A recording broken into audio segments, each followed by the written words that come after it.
Hare Nama Hare Nama eva kevalam Kalo nasteva nasteva nasteva gatiranyata Hare Nama Hare Nama eva kevalam Kalo nasteva nasteva nasteva gatiranyata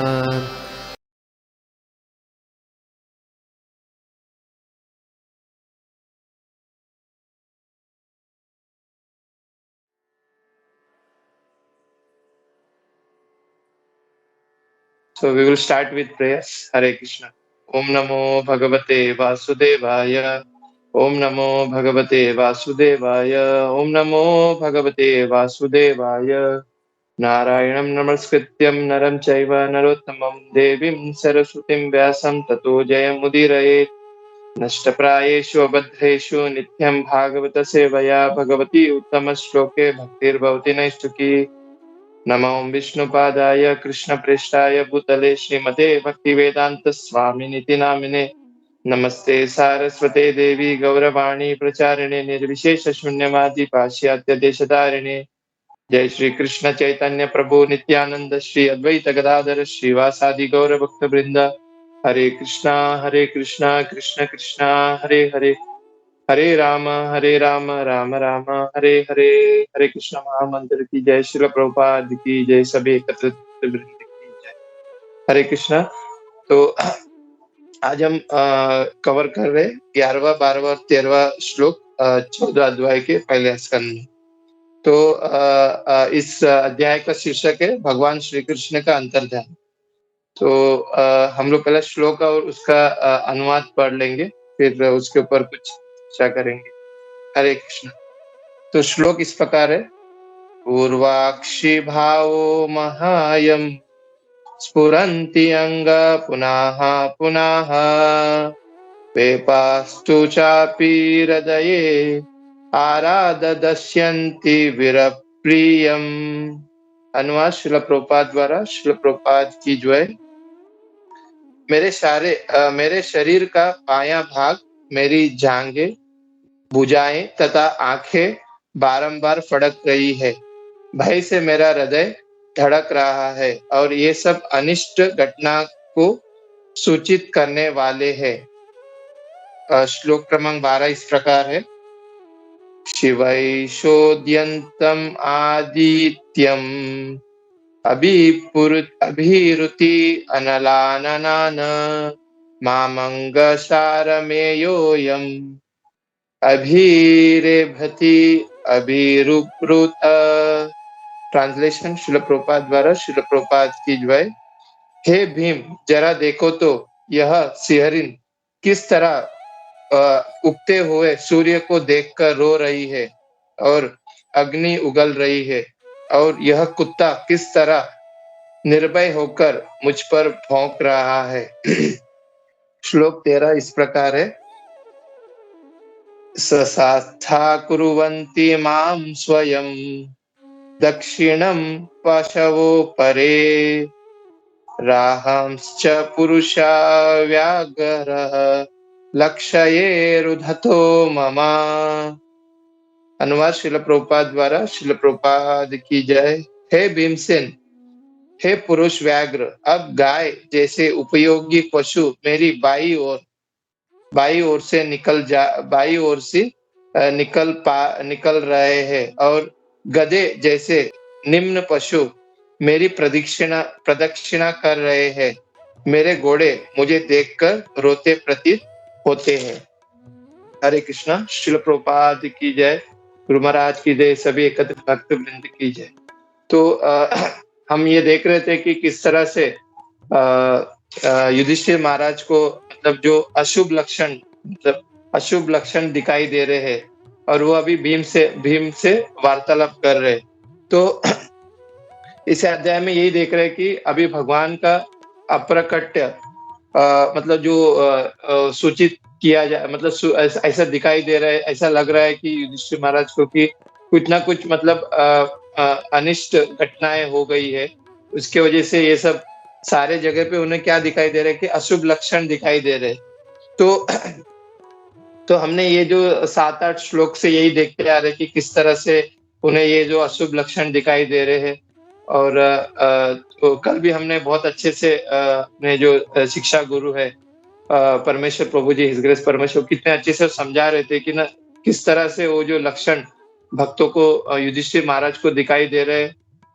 एक मतलब एक जो pure भक्त है, जो शुद्ध भक्त है, उनको ये दिखाई पड़ता है ऐसे लक्षण कि भगवान अभी अप्रकट होने जा रहे या हो गए। तो तो आज के श्लोक में यही बताते हैं कि ये जो युधिष्ठिर महाराज है, उनका जो बायां मतलब लेफ्ट साइड जो है, वो मतलब उनके जो लेफ्ट साइड के मतलब उनके लेफ्ट साइड की जांघें, हाथ और आंखें वो फड़क रहा है। तो तो अगर हम देखते हैं कि प्रभुपाद जी अपने तात्पर्य में ये मेंशन करते हैं कि जो पुरुष जो है, उनका जब भी लेफ्ट साइड फड़कता है तो मतलब कुछ भी अशुभ घटनाएं घटती है। लेफ्ट साइड, लेफ्ट आंखें जब फड़कती है। और ऐसा मतलब मैंने भक्तों के मुखारबिन से सुना कि जो स्त्री है, उनका जब लेफ्ट साइड फड़कती है तो वो शुभ कुछ ना कुछ शुभ घटना घटेगी ऐसा। और जब पुरुष का जब लेफ्ट साइड फड़कता है तो अशुभ जो चीजें होती है, होने वाली है। तो अगर कुछ इसके ऊपर कुछ अगर किसी को अगर कुछ है पता है तो they can comment at the end of the at the end of the this session. तो ऐसा मैंने भक्तों के मुखारबिन से सुना। तो इसके लिए प्रभुपाद जी अपने तात्पर्य में अगर इंग्लिश का जब तात्पर्य पढ़ेंगे तो वहां पे लिखा हुआ कि मेंस जब पुरुष का जब ऐसा मतलब लेफ्ट साइड फड़कता है, आंखें फड़कती है, तो मतलब कुछ अशुभ होने वाली है। और उसी तरह युधिष्ठिर महाराज को भी मतलब ऐसे गलत लक्षण दिखाई देते हैं जिससे वो काफी मतलब घबरा जाते हैं। और उनका जो मतलब अंदेश ये होता है कि भगवान शायद इस धराधाम से अभी अप्रकट हो गए या होने वाले हैं। तो क्योंकि ऐसा है कि जब तक भगवान कृष्ण इस जगह पे इस धराधाम में रहेंगे तो ऐसा कभी मतलब ऐसा लक्षण हमने अब तक देखा भागवतम में भी मतलब किस तरह से जब युधिष्ठिर महाराज अपना राज्य संभाल रहे थे तो सब जगह शुभ ही शुभ था। तो जब जब भगवान कृष्ण धराधाम में रहेंगे तो उस जगह में सब शुभ ही होगा, कभी वहां पे अशुभ लक्षण या ऐसे अशुभ लक्षण कभी नहीं दिखाई देंगे। तो इसके वजह से उनको ऐसा अंदेशा हो रहा है। तो प्रभुपाद जी अपने तात्पर्य में इस तरह से बताते हैं कि ये जो भौतिक जगत है उसका कैसा है कि उसका जो वो भौतिक संसार है वो अनिष्टों से भरा हुआ है, या उनका कोई मतलब भौतिक अस्तित्व जो है या भौतिक संसार वो अनिष्टों से भरा हुआ है। तो ये जो अनिष्ट जो वर्ड है, अगर हम इंग्लिश में अगर तात्पर्य पढ़ते हैं तो उसमें लिखा है अनडिजायरेबल। अनडिजायरेबल मतलब अवांछित, मतलब ऐसा कुछ चीजें जो हम नहीं चाहते वो भी हमारे लाइफ में घटती है। और कुछ ऐसी चीजें हमें हमें उसका चाहत है पर हमें वो मिलती नहीं है। तो इसके लिए वो वर्ड लिखा है अवांछित मतलब अनडिजायरेबल। तो यहाँ पे हम ये देख पाते हैं कि ये जो जगत जो है, ये दुनिया ऐसी बनी हुई है कि जो हम चाहते हैं वो हमें मिलता नहीं है। या हम इस तरह से भी देख सकते हैं कि अगर कुछ दुर्घटनाएं हैं वो ऑटोमेटिकली हमारे लाइफ में आ जाती है। वही प्रभुपाद जी अपने तात्पर्य में हाईलाइट करते हैं कि ये जो उन्होंने एग्जाम्पल इस तरह दिए कि ये जो दुनिया है, ये जो जगत है दावानल के समान है। जैसे कि प्रोपा जी अपने तात्पर्य में एग्जाम्पल देते कि जंगल का एग्जाम्पल देते कि जंगल में कभी ऐसे अचानक में आग लग जाती है, उसके पीछे किसका हाथ नहीं रहता है कि अचानक में जंगल में पूरा आग लग जाती है। तो उसी तरह हमारे लाइफ में भी ऐसे घटनाएं घटती है जो हम नहीं चाहते हैं। सो दैट्स वाई ये जो जगत क्या है अनिष्टाओं से या अवांछितों से भरा हुआ है कि हम वो नहीं चाहते वो भी हमारे लाइफ में आ जाता है। तो हम ऐसे भागवतम में कई सारे हम देखते हैं कई सारे उदाहरण या कई सारे ऐसे लीलाएं देखते हैं जहाँ पे मतलब उनके वो लाइफ में ऑटोमेटिकली आ जाता है और उनको कभी मतलब उन्होंने कभी ये मतलब उन्होंने कभी ऐसा सोचा नहीं था कि ऐसा कभी कुछ आएगा। तो हम भागवतम के 10वें स्कंद में अगर हम देखेंगे जरासंध की जो कहानी है उसमें हम देखते हैं कि जरासंध एक देखा जाए तो बहुत यशस्वी राजा था। पर उनकी जो मति थी वो बहुत दुर्मति थी। क्यों? क्योंकि उन्होंने हमने देखा था हम अभी देखेंगे आगे जाके और हमने पहले भी सुना रहेगा कि जरासंध ने 20,000 राजाओं को बंदी बना के रखा था ताकि वो मतलब बलि देने के लिए वो राजाओं को बंदी बना के रखा था। अगर वो राजाओं की अगर राजाओं के बारे में अगर हम देखें, तो वो जो राजा थे उन्होंने कभी ऐसा सोचा नहीं रखा। उनकी जो है कि वो बहुत पराक्रमी थे वो राजा। पर उनको उन्होंने कभी ऐसा नहीं सोचा था कि हम उनके लाइफ में ऐसा कुछ घटेगा कि उनको ऐसे बंदी बना के रखेंगे। मतलब उन्होंने कभी ऐसा सोचा नहीं था। तो ये एक भागवतम में एक घटना आती है। फिर दूसरा एक घटना आती है हम स्वयं देखते हैं हम पांडव जो है भगवान के जो शुद्ध भक्त उनके भी अगर हम उनके बारे में अगर सोचते हैं या उनके जो अगर जीवन के ऊपर अगर हम गौर देते हैं तो हालाँकि भगवान जो पांडव जो थे वो भगवान के शुद्ध भक्त थे। फिर भी अगर ये सब भगवान की अरेंजमेंट थी उनके जो लाइफ में जो भी घटी। पर अगर हम इस तरह से देखें कि उन्होंने भी कभी ऐसा सोचा नहीं था कि उनके खुद के परिवार वाले इस तरह से उनको धोखा देंगे, इस तरह से उनके लाइफ में प्रॉब्लम क्रिएट करेंगे। और इतना इतना कुछ नहीं ऐसे षड्यंत्र रचा है कि उनकी फैमिली वाले ने ताकि उनकी हत्या करने के लिए ऐसे षड्यंत्र भी रचा है। तो हम देखते हैं कि उनके लाइफ में भी उन्होंने कभी ऐसा सोचा नहीं रहेगा, पांडव जो थे कि उनके खुद के सगे-संबंधी उनको इस तरह से दुःख देंगे। और भागवतम में एक और स्टोरी आती है चित्रकेतु महाराज के। तो चित्रकेत महाराज को अगर हम देखते हैं स्टोरी कि उनके कितने सारे वाइफ थे, पर उनको इतने सारे वाइफ होने के कारण भी उनके लाइफ में उनको एक एक पुत्र मतलब एक बच्चे का प्राप्ति नहीं हो पाया। इतने सारे उनकी वाइफ होने के कारण भी। आगे जाके उनको पुत्र की प्राप्ति होती है, पर उन्होंने कभी सोचा नहीं था कि इस तरह से उनको पुत्र की प्राप्ति होगी, मतलब इतनी सारी वाइफ होने के कारण। तो प्रभुपाद जी यही बताते हैं अपने तात्पर्य में कि हमारे लाइफ में भी ऐसे मतलब अचानक में कुछ भी घट सकती है लाइफ में दुर्घटनाएँ, जो हम नहीं चाहते वो आ सकती है लाइफ में। तो इसके वजह से प्रभुपाद जी फिर यहाँ पे प्रभुपाद जी इसका आंसर भी देते हैं अपने तात्पर्य में कि ये क्यों घटता है अपने लाइफ में।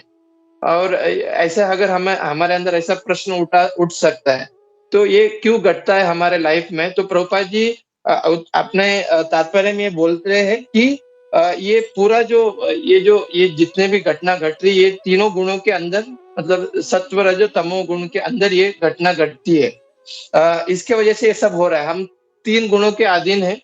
हम ये 3 गुणों के अंदर आते हैं, तो इसकी वजह से हम ये 3 गुणों से हम ये सब फेस करते हैं। तो अगर अगर हम देखेंगे कि अगर तमोगुण व्यक्ति है वो उसको किस तरह से देखेगा कि अगर कोई उसके लाइफ में ऐसा कुछ घटता है और मतलब ऐसी ऐसी घटना है जो वो नहीं चाहता है, तो किस तरह से तमोगुण की जो चेतना वाले वो किस तरह से देखेंगे कि वो भगवान को कोसेंगे कि ना भगवान को बोलेंगे कि भगवान को कोसेंगे। हम ऐसे बहुत सारे हम अपने नॉर्मल लाइफ में भी हम देखते हैं लोगों को कि ऐसा कुछ उनके लाइफ में होता है तो वो क्या भगवान के ऊपर बोलते हैं कि ना ये भगवान की वजह से हुआ है और भगवान की वजह से भगवान ने ये सब क्रिएट किया हुआ है, उनकी वजह से मुझे लाइफ में दुःख हुआ है, मैंने कितना कुछ अच्छा कार्य किया, फिर भगवान की वजह से ये सब हुआ। तो उनकी ऐसी चेतना होती है, ऐसी मति होती है। इवन तमोगुणी जो व्यक्ति होते हैं इतने नीचे तक गिर जाता है कि अगर लाइफ में कभी ऐसा दुःख होता है तो वो आत्महत्या करने जाता है। आत्महत्या करने जाता है। और इवन क्या होता है कि जब वो आत्महत्या करने भी जाता है तभी समझो कि उसकी मृत्यु नहीं हो पाती है। जैसे कि ऐसा हम अगर एक लाइटर नोट में देखें कि कोई व्यक्ति ट्रेन के पटरी पर सो जाता है और वो आत्महत्या करने के लिए ट्रेन की पटरी पर सोता है। फिर देखता है कि ट्रेन 4-5 घंटा डिले है। तो मतलब तभी भी वो या वो पेड़ पे लटकने जाता है और पेड़ की जो टहनी है वो टूट जाती है। या वो कुछ ऐसे फ़िनाइल वग़ैरह पीने जाता है और देखता है कि फ़िनाइल की एक्सपायरी डेट है। तो तभी भी वो भगवान को ही कोसेगा, वो बोले कि भगवान क्योंकि मेरे को चैन से मरने भी नहीं दे रहे भगवान। तो ये है तमोगुण की जो सोच है। और जब हम रजोगुण की व्यक्ति को देखते हैं, तो रजोगुण का जो व्यक्ति है इस तरह से सोचेगा कि चलो इस बार नहीं मुझे हासिल नहीं हुआ या इस बार वो मतलब मैंने जो इच्छा की थी या मेरे लाइफ में जो आना था मुझे मिला नहीं। तो मैं अगली बार और प्रयत्न करूँगा इसके लिए और मैं अपना प्रयत्न डालूँगा। तो प्रयत्न करना वो मतलब वो गलत बात नहीं है, पर उसके वो भौतिक चीज़ों के प्रति इतना मतलब एंडेवर करना कि मतलब मुझे मतलब इसको प्राप्त करना ही है। तो ये जो एंडेवर है, ये जो रजोगुण के जो स्टेज पे रहते हैं या रजोगुण के जो व्यक्ति रहते हैं, वो इस तरह से सोचते हैं। फिर अगर हम सतोगुण के जो व्यक्ति को अगर हम देखते हैं, तो जो सतोगुणी जो व्यक्ति रहता है, उसको जब समझ आती है और जब उसको पता चल जाता है और तो उसकी क्या सोच रहती है कि चलो अभी मतलब किस तरह से वो सोचता है कि चलो ये जो भी कुछ हुआ है मुझे इसके ऊपर मतलब उसको ऐसा समझ आती है तो वो क्या करते हैं भगवत गीता का या शास्त्रों का वो शरण लेता है। और फिर वो जैसे कि हम भगवत गीता में भी देखते हैं कि भगवान बोलते हैं कि तद्विद्धि प्रणिपातेन परिप्रश्नेन सेवाया मतलब उसको जब समझ आती है तो शास्त्रों का वो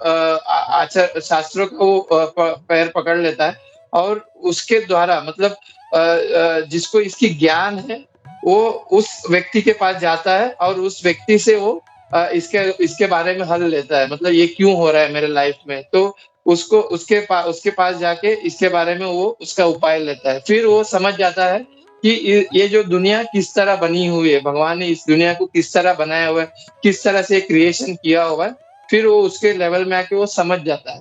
तो ये है प्रभुपाद जी यहाँ पे समझा रहे हैं कि ये तीनों है, ये अपने जो 3 गुणों के आधार पर हमारी लाइफ में सब घटता है और हमको किस तरह से सोचना है, जब वो भी प्रभुपाद जी यहाँ पे बताते हैं कि हमें जब वो हम गुण में जाते हैं, जब सतोगुण में हम पहुँचते हैं, तब जाके हमको समझ में आता है कि ये क्यों हमारे लाइफ में घटती है ऐसी अनिष्टाएँ चीज़ें, जो हम नहीं चाहते हुए भी हमारे लाइफ में आता है।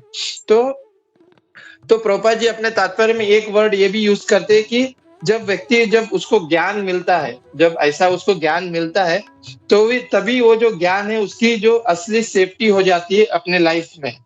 तो हम अगर हम देखते हैं, अगर एक एग्ज़ाम्पल लेते हैं कि कोई अगर व्यक्ति मूवी थिएटर में बैठा हुआ है और मूवी चल रहा है और सभी जगह पे अंधेरा है और उसके बाद अचानक में पूरी लाइट ऑफ हो जाती है, पूरी लाइट ऑफ हो जाती है और सायरन बजने लगता है और उसको पता चल जाता है कि मतलब आग लगी है थिएटर में। तो पूरे अंधेरे की वजह से सभी लोग उधर-इधर भागने लगते हैं और एक-दूसरे को टकरा जाते हैं। तो मतलब लाइट नहीं है तो उसकी वजह से वो पूरा टकरा जाता है। फिर उसके बाद थोड़े समय के बाद जब रोशनी आती है, तो उनको पता चल जाता है कि इस जगह पे एग्ज़िट है तो हमें इस जगह से मैं निकल जाऊँगा। तो वो उस जगह से वो लोग निकल जाते हैं, जहाँ पे एग्ज़िट लिखा होगा। तो सामान्य रोशनी जब हमारे आँखों में पड़ती है, तो भी हमें वो डायरेक्शन मिलता है। तो वो डायरेक्शन मिलता है वहाँ से बाहर निकलने का। तो उसी तरह जब हम पढ़ते हैं, जब हम भगवद गीता, भागवतम जब पढ़ते हैं, तो इस दुनिया का जो सही ज्ञान है, हमें वो प्राप्त होता है और जिससे हमें वो डायरेक्शन मिलता है कि हम किस तरह से इस दुनिया में रहकर इस दुनिया के नियमों का पालन करके हम किस तरह से दुनिया के डायरेक्शन में चले। कब ये पता चलेगा? कब है हमारे अंदर ये ज्ञान प्राप्त होगा जब हम भागवत गीता, भागवतम या शास्त्रों का जब हम शरण लेते तब जाके हमें पता चलता है। तो इसके लिए प्रभुपाद जी अपने तात्पर्य में हाइलाइट करते हैं कि जब हमें ज्ञान प्राप्त होता है, तब जाके हम सही डायरेक्शन में हम चल सकते हैं। तो जैसे कि हम भगवत गीता में देखते हैं कि 5 टॉपिक के ऊपर हम हमेशा सुनते हैं। भगवत गीता में हमें 5 टॉपिक क्या पता चलता है? ईश्वर, जीव, काल, कर्म ईश्वर, जीव, प्रकृति, काल और कर्म, ये जो 5 टॉपिक जो है, इससे ऊपर कुछ है ही नहीं है टॉपिक। ये जब भगवत गीता से जब हमको ये ज्ञान मिलता है कि मैं कौन हूँ, हाँ, और मेरा कर्म क्या है, और हम अगर ये सोचे कि इस दुनिया को जैसे कि मैं इस दुनिया में आया हूँ, तो इस दुनिया से भी ऊपर कोई है।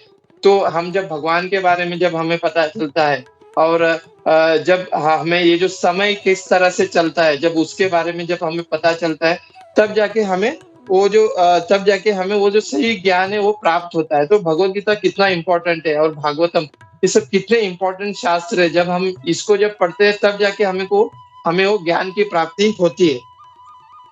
जैसे कि एक व्यक्ति है एससी वर्मा बोल के।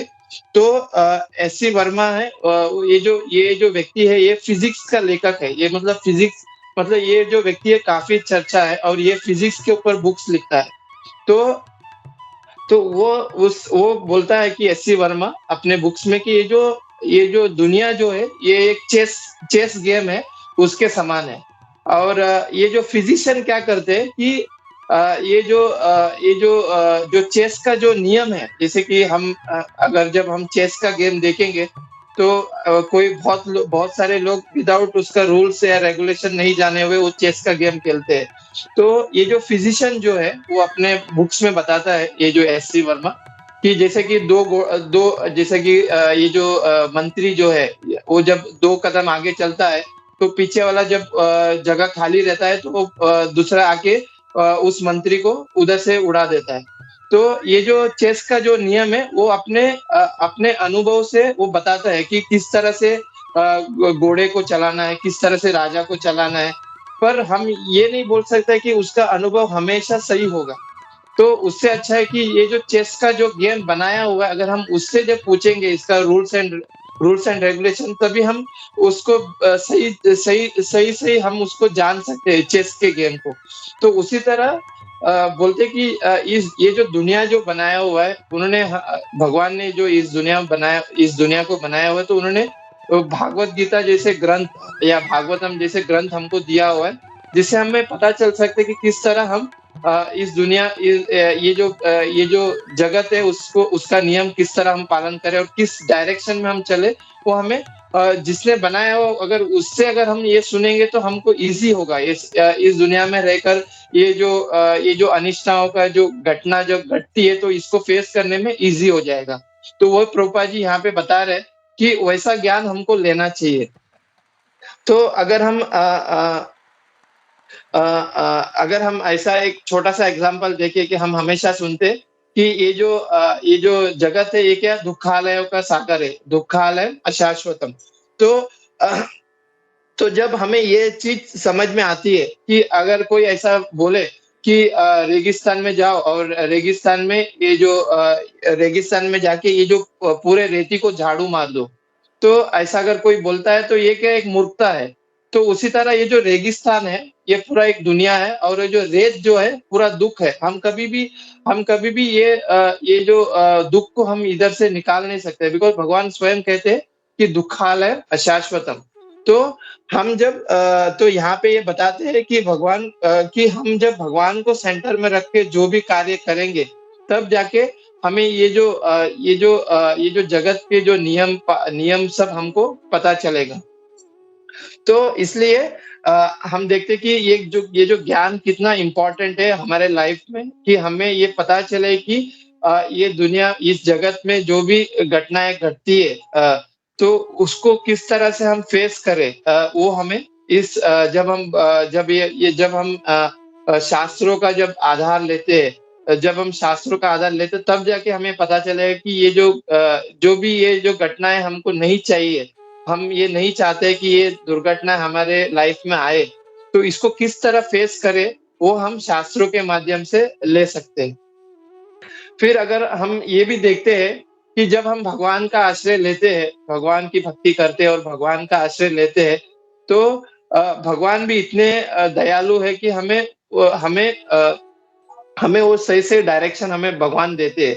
जैसे कि हम अगर समझो, जब हम भगवत गीता के बारे में सुनते हैं कि भगवान युद्ध भूमि में, कुरुक्षेत्र के युद्ध भूमि में अर्जुन कितने मतलब कितने उनके अंदर मतलब ये था कि मैं किस तरह से अपने बंधुजनों को मारूँ। तो भगवान ने वहाँ पे मतलब पूरा जो कुरुक्षेत्र का जो महाभारत के युद्ध में उन्होंने पूरा एंड तक उन्होंने मतलब पांडवों का साथ देके और उस कुरुक्षेत्र युद्ध में उनको जिताया। पर आखिर में वो जितना ना वो इम्पोर्टेंट नहीं था, पर जो जो अर्जुन की जो चेतना जो है वो इतने ऊपर स्तर उपने इतना ऊपर तक बढ़ गई कि उनकी जो चेतना किस तरह शुद्ध हो गई। वो जिताना जो था वो इम्पोर्टेंट नहीं था। अगर हम अगर हम चित्रकेतु महाराज के बारे में भी सुनेंगे कि उनको जब पता चला जब उनको जब पुत्र की प्राप्ति हुई और वो हर्ष और शोक दोनों भी उनके लाइफ में आया, तो वहाँ पे जब नारद मुनि और पर्वत मुनि ने आके उनको ज्ञान दिया, तब जाके उनके अंदर जो शोक जो था कि ये जो मेरा पुत्र मर चुका है, तो वो जो शोक वो ज्ञान की वजह से वो जो उनके अंदर की जो शोक है वो पूरी निकल गई। तो यहाँ पे भी देखते हैं कि ज्ञान कितना इम्पोर्टेंट है। वो जो उनका जो पुत्र जो प्राप्त हुआ वो उनके लिए उतना इम्पोर्टेंट नहीं था जितना कि उनको ज्ञान प्राप्त हुई कि ये जो उसके वजह से वो शोक से ऊपर आ गए। इवन जो हमने जो जरासंध की भी हमने जो बात सुनी थी कि वो जो 20,000 जो राजा जब भगवान ने जब उस जरासंध के केस से उस राजाओं को मुक्त किया, तो वो राजाओं ने भगवान कृष्ण को ये नहीं बोला कि थैंक यू भगवान कृष्ण कि आपने मुझे इस जरासंध से छुटकारा दिया। ये उन्होंने नहीं बोला। उनकी अगर हम प्रार्थना देखेंगे जब 10वें स्कंद में, तो राजा क्या बोल रहे थे कि ये आपकी वजह से, बिकॉज़ हमारे अंदर ये जो राज्य को भोगने का जो इच्छा थी, वो जो इच्छा को आपने दूर कर दिया जरासंध के कारण। तो उनको ऐसा ज्ञान उनको प्राप्त हुआ।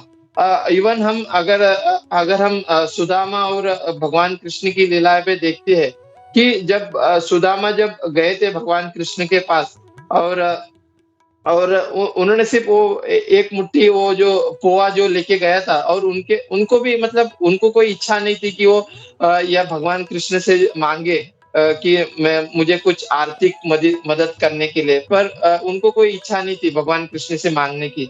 पर उनकी जो पत्नी थी सुदामा की, उनके कारण वो गए थे भगवान कृष्ण के पास। और जब वो भगवान कृष्ण के पास गए, तो जब भगवान कृष्ण के पास वो गए, तो पूरी रात तो उन्होंने सिर्फ बातों में निकाल दिया। उन्होंने एक वर्ड भी उसके बारे में बात नहीं किया वो आर्थिक सहायता के लिए। और अगले दिन वो फिर से वो रिटर्न आ गए। तो यहाँ पे हम देखते हैं कि भगवान कृष्ण तो सब कुछ जानते हैं। तो जब वो रिटर्न आए और जब वो अपने गांव में आए सुदामा, और देखा कि पूरा महल का महल खड़ा था और इतने ऐश्वर्य, तो जब उन्होंने उसको देखा, तो उसके उनके हृदय में कि क्या ज्ञान उत्पन्न हुआ कि भगवान कृष्ण कितने कृतज्ञता है। एक वो जो मुट्ठी भर पोहा उन्होंने भगवान कृष्ण को दिया, और उसके उसके सामने भगवान कृष्ण ने इतना बड़ा मुझे ऐश्वर्य दिया। तो ये जो ज्ञान है वो उनको प्राप्त हुआ उनके हृदय में, भगवान का जो गुण है कृतज्ञता का, तो ये प्राप्त हुआ। तो उसी तरह जब हम शास्त्र का अध्ययन करते हैं, भले ही हमें इस भौतिक संसार का जो भी कुछ भौतिक संसार की भौतिक चीजें हमें प्राप्त होती है, पर जब हम शास्त्र को आधार लेकर चलते हैं, तो जो असली ज्ञान जो है वो हमें प्राप्त होता है। भले ही हमें भौतिक चीजें तो प्राप्त होती है, पर साथ में साथ जो टॉप मोस्ट ज्ञान जो है कि हम इस भवसागर में क्यों आए, और इस भवसागर में आके इस दुनिया में रहकर किस तरह से ये जो नियम का पालन करके किस तरह से हम ये भवसागर से निकले, वो जो ज्ञान जो है वो भगवान हमारे हृदय में प्रकाशित करते हैं। तो इसके लिए प्रभुपाद जी आखिर में ये बताते हैं कि हमें अपने लाइफ में भले ही हमें भौतिक चीजों के बारे में कोशिश नहीं करना चाहिए कि भौतिक चीजें हम किस तरह से प्राप्त करें, बल्कि हमें ये करना चाहिए कि हम ये जो शास्त्र का ज्ञान लेके शास्त्र का अनुसरण करके किस तरह से ये जो जगत में जो हम नहीं चाहते अनिष्टाओं का कुछ हमारे लाइफ में आता है जो हम नहीं चाहते, इसको इसको किस तरह से फेस करें और भगवान और गुरु की कृपा से हम किस तरह से इस भवसागर से बाहर निकले, वो वो हमें बहुत वो सबसे ज़्यादा इम्पोर्टेंट है। जितना हम ये जो भौतिक चीज़ों से दूर रहकर इसके ऊपर ज़्यादा ध्यान देंगे कि किस तरह से हम भगवान और गुरु को समझ पाएँ और इस भवसागर से किस तरह निकले, वो हमें ज़्यादा इम्पोर्टेंस देना चाहिए। तो प्रभुपाद जी आज के तात्पर्य में ये बताते हैं, एक तो कि जो भी दुर्घटनाएँ होती है हमारे लाइफ में, वो जब आती है हमारे लाइफ में तो किस तरह से हम शास्त्रों के आधार से चलते हुए वो ज्ञान को हम अर्जित करें, ताकि हमें ये जो दुर्घटनाएँ जो है उसको हम फेस कर सकें, जो हम नहीं चाहते हमारे लाइफ में आए, वो किस तरह से हम फेस करें, वो जो ज्ञान हम शास्त्रों से प्राप्त करें और इस भवसागर से हम निकले। तो वो प्रभुपाद जी आज के जो तात्पर्य है उसमें हमें समझाते हैं, क्योंकि ये जो आज का अगर हम सीरीज़ देखें कि युधिष्ठिर महाराज को सभी जगह पे क्या दिख रहा है कि अशुभ ही अशुभ दिख रहा है। उसी तरह हमारे लाइफ में भी अशुभ घटनाएँ होगी और बिकॉज़ ये दुनिया ही दुःखालयम अशाश्वतम् है। तो उसके बारे में प्रभुपाद जी अपने तात्पर्य में वो टॉपिक के ऊपर बात कर रहे हैं कि ये जो अशुभ घटनाएँ हमारे लाइफ में भी होगी और आएगी, पर हम इसको किस तरह फेस करें, वो हम शास्त्र के माध्यम से वो ज्ञान को अर्जित करके उसको हम फेस किस तरह करें, वो हम शास्त्रों के आधार पर हम कर सकते हैं। तो वो प्रभुपाद जी अपने तात्पर्य में समझा रहे हैं। तो जो कुछ मैंने भक्तों के मुखारविंद से सुना वही मैंने यहाँ पे बोलने का कोशिश किया। अगर मेरे से कुछ त्रुटि हुई तो मुझे क्षमा करिए और अपने जैसे कि यहाँ पे सब वरिष्ठ भक्त हैं, उनके उनके मुखारविंद से भी कुछ वो कमेंट देना चाहते हैं प्रभुपाद जी के तात्पर्य में, तो मैं रिक्वेस्ट करता हूँ गोपी मनोहर प्रभु जी, सूरज माधव प्रभु सब कि वो कुछ बोले इसके ऊपर। हरे कृष्णा, श्रील प्रभुपाद की जय। हरे कृष्णा हरे कृष्णा प्रभु। हाँ प्रभु, आवाज आ रहा है प्रभु। तो थैंक यू प्रभु।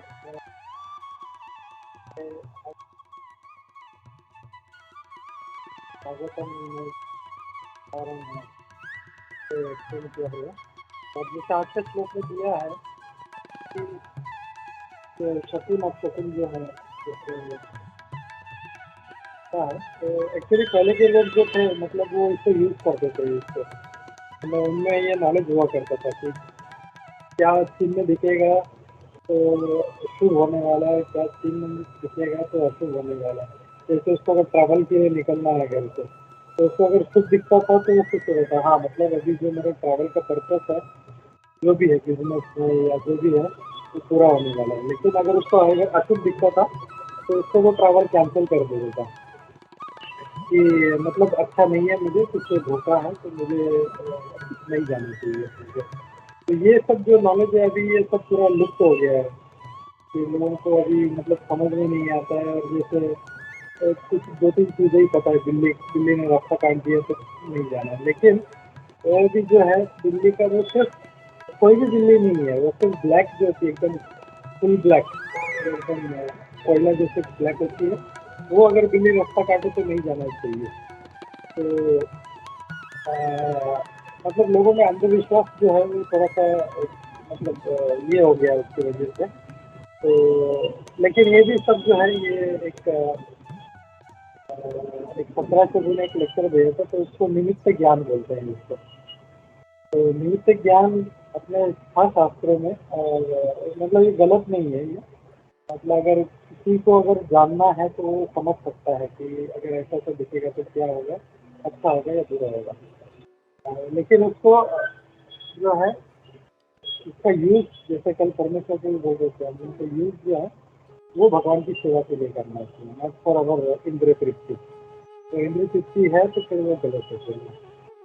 तो यही पॉइंट ऐड करना था कि जैसे अभी हम लोग देख रहे हैं युधिष्ठिर महाराज को आप देख रहे हैं कि गाय लेफ्ट साइड से जा रही है, तो गाय तो ऑस्पिशियस है, लेकिन वो भी अगर तो अपने लेफ्ट साइड से जाएगी तो फिर वो इनऑस्पिशियस हो जाता है। तो ये सब जो Prabhuji, your चीज़ें voice is coming muffled little bit. Could you speak closer to the speaker?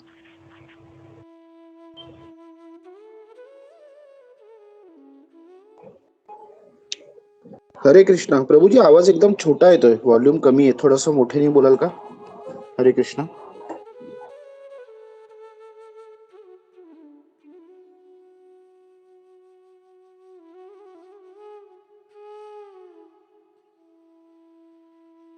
भी आ रहा है?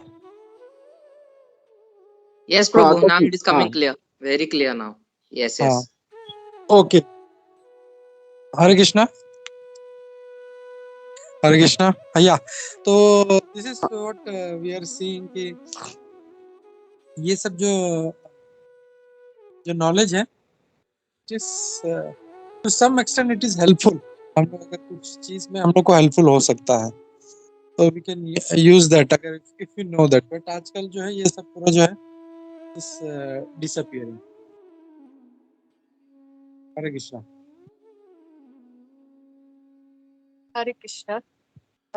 रामायण में भी आता है, जब सीता मैया और राम जी का विवाह होता है और वो जब रथ से जा रहे होते हैं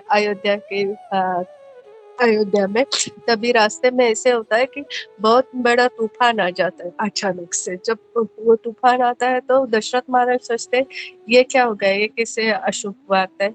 तभी तुरंत वहां से हिरण भी उनके राइट बाजू से जाने लगते हैं. तो बोलते लेकिन शुभ भी है. तो उन्हें फिर पता चलता है कि कुछ अशुभ होने वाला है, लेकिन वो शुभ भी तुरंत शुभ भी हो जाएगा. और तभी उसके बाद परशुराम जी है वो आते हैं उस वक्त.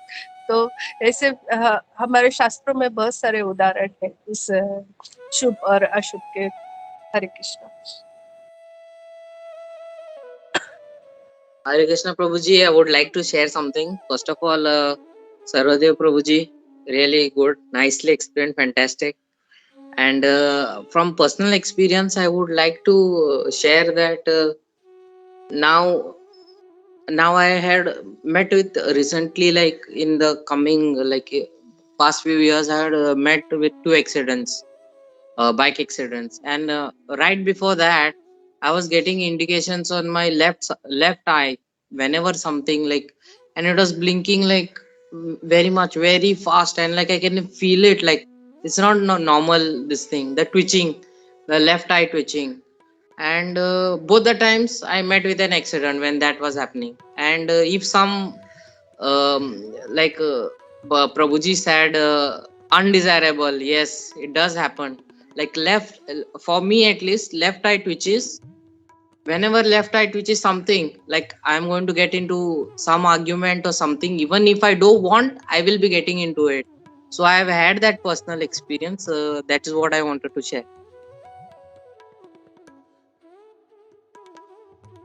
Yeah, thank you, Pankaj. For not only for you, but for everybody, all men.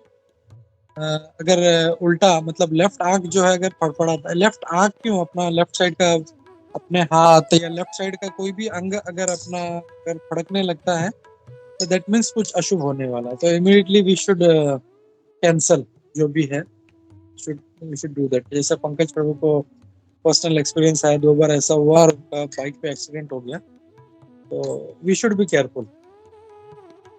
Hare Krishna. Thank you Pankaj.